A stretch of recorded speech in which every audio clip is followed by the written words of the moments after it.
Bob Mills Weather Center, Oklahoma weather expert, Lacey Swope. Well, Lacey, one of the concerns we were talking about earlier today, make sure that you're prepared for the heat, right. Drink plenty of water. I think Jed said earlier when it, I'll get the expression later, basically fuel up. Fuel up and fill up, I think was the way that he put it. That was powerful. I felt that. You feel it? Yeah. I'll have to get the exact expression. It was. That was. Fuel up and fill up. Thank you for sharing that. I'm going to go fill up. Okay. I'm going to shut up. Let you take it. I'm not having heat stroke, I promise. It does seem that way. Those are signs you look for right there. Woo! All right.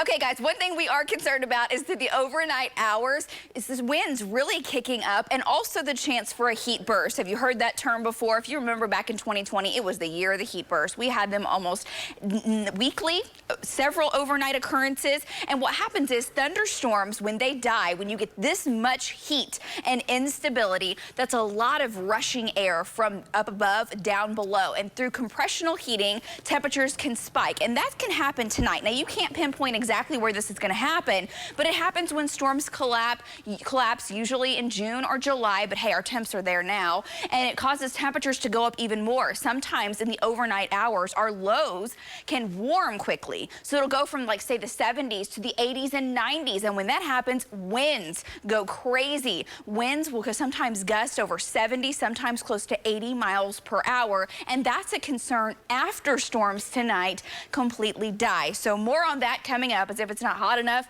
or windy enough. We've now got that as a concern through the overnight hours. Pike Pass Skycam Network this morning, it is 75. South winds are gusting at times close to 30. Temps are in the mid-upper 70s. Close to 80 in a few locations. Winds are 15, 25, gusting close to 30. And your hour-by-hour forecast today, partly cloudy, 85 at noon with the heat index close to 94. We'll top out in the low 90s with the heat index close to 100 degrees, right ahead of a boundary that will be stalled out in the northwest. We will see temperatures from 100 to 102. Later today. And the dry line today, it's going to be way back in the Texas Panhandle, not a factor for Oklahoma, and so the humidity is going to soar out to the west as well. Heat index values 3, 4 o'clock, definitely in the dangerous category. So like Colby says, fuel up, start drinking water now. Make sure you are nice and hydrated because you will need it later today. Powerful storm system back to the west, jet stream energy mainly over western Oklahoma with a little kink down to the south. And what will happen is today that keeps the rain chances in western Oklahoma and your panhandle. But you notice on the timing of this is late.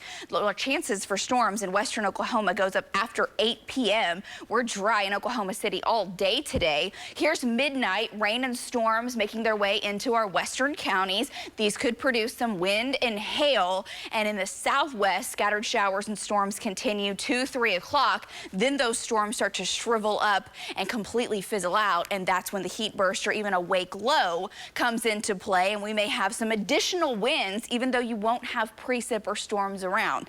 It's kind of wild when that happens. So this evening coming up, we'll have storm chances in the west. Overnight tonight, the southwest, there's a 30% chance that we see rain here in Oklahoma City.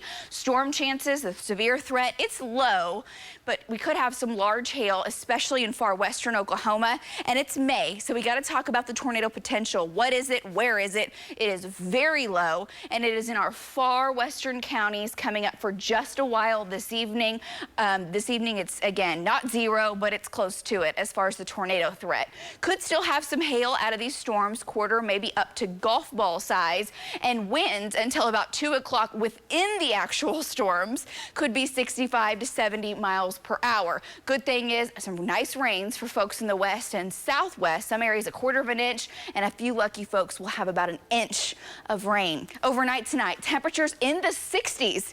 Now, if you were to get one of those heat bursts over your area, which again, there's no way to pinpoint where that happens or if it happens, I'm just telling you the conditions are very favorable for overnight tonight. Your temps could go from, say, the 60s into the 80s pretty quickly. quickly, and also that can produce damaging winds. And this is when we start to see wind damage and power bumps, and the threat for this happening will be tonight from 2 a.m. until about 6 a.m. Out west, we may have a few areas, not everyone in the zone gets this kind of wind, where the temps spike and the winds kick up, and usually it lasts for about an hour at max. Temperatures this tomorrow afternoon will be in the 80s and low 90s, and guys, we do start to cool it off some into the weekend, mid 80s, but storm chances return isolated in nature. Back to you.